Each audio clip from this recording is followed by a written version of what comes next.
ಇವನು ಮಲ್ಕಂದ್ ಏನು ಮಾಡ್ತಾನೆ ಗೊತ್ತಾ ನಿಮಗೆ ಮುಂದೆ ನೋಡಿ ಗೊತ್ತಾಗುತ್ತೆ. ನಮಸ್ಕಾರ, ನಾನು ನಿಮ್ಮ ಎಬ್ಗೋಡಿ ಬ್ಲಾಗರ್. ಇವತ್ತು ಬ್ಲಾಗ್ನ ಆನ್ ದಿ ವೇ ಮಾಡ್ತಿದ್ದೀನಿ ಕಾಲೇಜ್ಗೆ ಹೋಗ್ತಾ. ಬಸ್ ಫುಲ್ಲು ರಶ್ ಇತ್ತು, ಹಂಗೋ ಹಿಂಗೋ ನಿಂತ್ಕೊಂಡು ಕಾಲೇಜ್ ಹತ್ರ ಬಂದೆ. ಇವನು ಬೆಂಚೆಲ್ಲ ಹಾರ್ಕೊಂಡು ಲಾಸ್ಟ್ ಬೆಂಚಿಗೆ ಬಂದ ಕೊನೆಗೂ ಕೂತ್ಕೊಳ್ಳೋಕ್ಕೆ. ಇವನು ಮಲ್ಕೊಂಡು ಓದ್ಕೊಂತವನೆ. ಇವನೇ ಡಿಫ್ರೆಂಟು.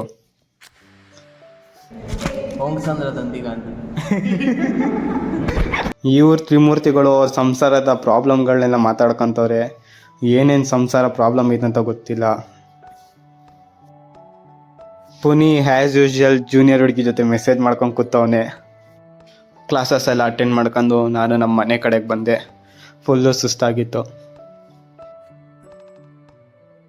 ಒಂದು ಸ್ವಲ್ಪ ಫ್ರೆಶ್ ಅಪ್ ಆಗಿಬಿಟ್ಟು ನಾಳೆ ಲ್ಯಾಬ್ಗೆ ಅಬ್ಸರ್ವೇಷನ್ ಬರೆಯೋಕ್ಕಂತ ಕೂತ್ಕೊಂಡೆ. ಅಷ್ಟರಲ್ಲಿ ನಮ್ಮಮ್ಮ ಫೋನ್ ಮಾಡಿಬಿಟ್ಟು ಅಂಗಡಿ ಮೇಲೆ ಕೂತ್ಕೋಬಾ ಅಂತ ಕರೀತು. ಅಲ್ಲೋಗಿ ಮತ್ತೆ ನಾನು ಮನೆ ಕಡೆ ಬಂದೆ.